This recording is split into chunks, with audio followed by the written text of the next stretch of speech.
Hello everybody, it's a late one. My match reaction for the game against Crystal Palace just then. So I had to go get my sense sorted out, get in the shower and everything after that. Let's start. Let's go with positives first, yeah. Elliot, I think he was the best player on the pitch. I think he's actually shown that he's ready to start now. Even more than he has done when he has had minutes. He's probably one of the first names on the team sheet now for the centre mid. I just thought he was really, really good. James Milner as well, I thought he played well as well while he was on. Which goes to show just again the problem we've got with our centre mid at the moment. We've got the youngest and the eldest players who are the best people at the moment to be playing. I do think Fabinho's been getting away with it a little bit over the past couple of months, maybe possibly longer. I think he was off it again today. Even when we were dominating in the first half, Fabinho for me was one of the weak links, up there with Phillips.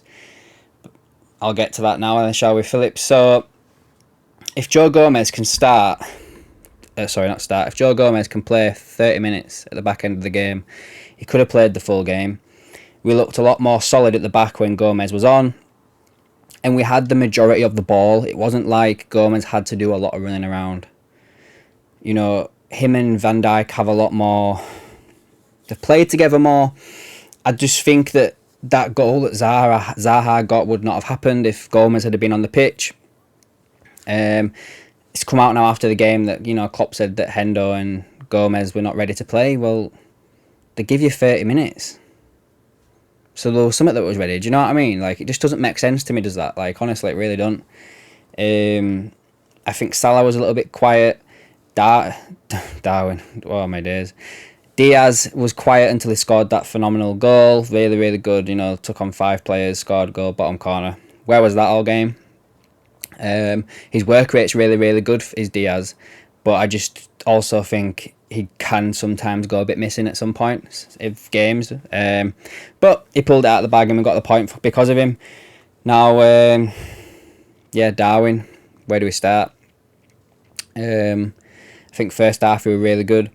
Getting into the box, pushing up against their centre-backs, trying to make them runs to go behind that we just weren't finding him. I do think as well we did resort to putting a lot of balls into the box that he just wasn't going to win because, they were playing 5 at the back, 3 centre defenders. As tall as he is and as good as he is in the air, he's not going to win them all, is he? And I just think we were punting it in a few times when we really shouldn't have. A few of the crosses as well into him were a bit too deep and we just missed target. But other than that, to be fair, I think Darwin had a good game. Him and, is it Anderson? Who got him sent off. He got himself sent off, but you know what I mean? They were at each other all game. Now, for me, the ref, the officials or whatever should have pulled them both to one side after so long and been like, right lads, calm down now, I've seen it, blah, blah, blah, blah, and just nipped it in the bud. But they didn't, and they let it go. And I've seen the footage back, Darwin actually nutted him before the ref even saw.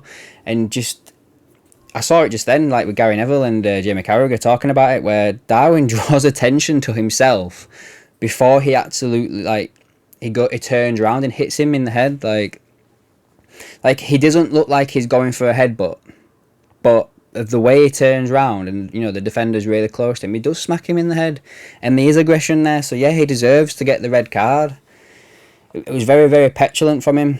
Liverpool seem to getting these fiery Uruguayans, don't we? So let's see if we can just keep it under wraps now, because that's going to be something that all the centre backs in the country are going to be looking at now, and they're going to have pinpointed that. You get under his skin. Smack him one in first couple of minutes and wind him up, and they'll just aim to do that now, unless he can absolutely get his temper under control. He is a young lad. It was his first Premier League match at Anfield, so maybe the emotion of the event got to him a little bit, of wanting to do well. But still, it shouldn't have led to what he did. So no, I'm not defending him at all for that. Just one thing though as well, I will want to point out and finish off this video with before the end of the transfer window. It seems that we as a club like to play football hard on the pitch as well as off the pitch. Now obviously we like to play fast ball, like get it forward, blah blah blah blah, like do it the hard way, like, you know, we always kind of have, but we're doing it off the pitch as well. Like, we are in desperate need of at least another midfielder, and it looks like we're going to go down the exact same route we went down when we were crying out for another centre back when we sold Lovren, and we ended up, you know, struggling, and we had all them injuries. Like, guys, like, it's only going to be another. I think at this moment in time we are only an injury away from having like Elliott, Jones, and Milner in midfield if Fabinho got injured at this moment in time. Like, that's you know what I mean? Like, that we could have that as a midfield against Man United come next week. It's bonkers. It's absolutely bonkers. Like, we need to do something before end of the window. Will we? I don't know. The more time ticks by, I don't think we will. But, you know, we never know. Let's wait and see what happens.